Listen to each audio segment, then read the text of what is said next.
le prince boiteux et la bonté du roi. Il était une fois, dans un royaume lointain, un jeune prince nommé Méphibosheth.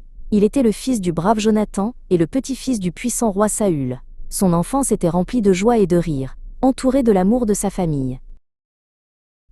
Mais un jour, une terrible nouvelle arriva au palais. Le roi Saül et le prince Jonathan étaient tombés au combat. La panique s'empara de tous. Élise, la fidèle nourrice de Méphibosheth, le prit dans ses bras pour le mettre en sécurité. Dans sa hâte et sa peur, Élise trébucha et tomba. Le petit Méphibosheth glissa de ses bras et tomba lourdement. Ses petites jambes furent blessées, et à partir de ce jour, il ne put plus marcher comme avant. Il fut emmené loin, à Lodebar, dans la maison d'un homme bon nommé Machir, fils d'Amiel. Là, loin des palais et des batailles, Méphibosheth grandit, apprenant à vivre avec son infirmité, mais toujours avec un cœur plein d'espoir.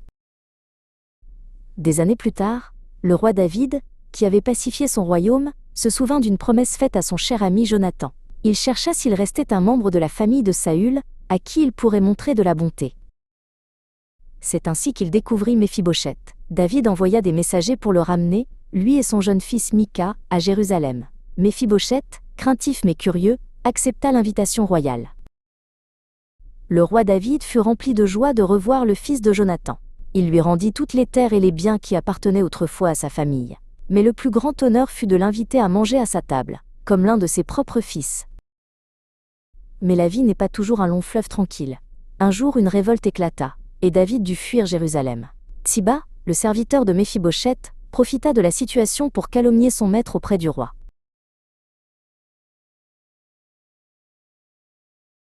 Tsiba raconta à David que Méphibosheth était resté à Jérusalem, espérant devenir roi. David, attristé et trompé, donna toutes les possessions de Méphibosheth à Tsiba.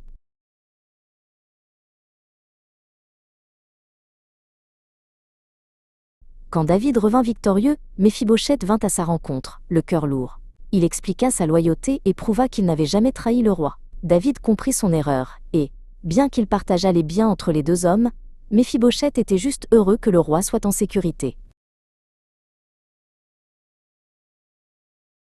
À partir de ce jour, Méphibosheth continua de vivre sous la protection du roi David. Son infirmité était oubliée à la table royale, où il était traité avec honneur et amour, un témoignage de la bonté et de la fidélité.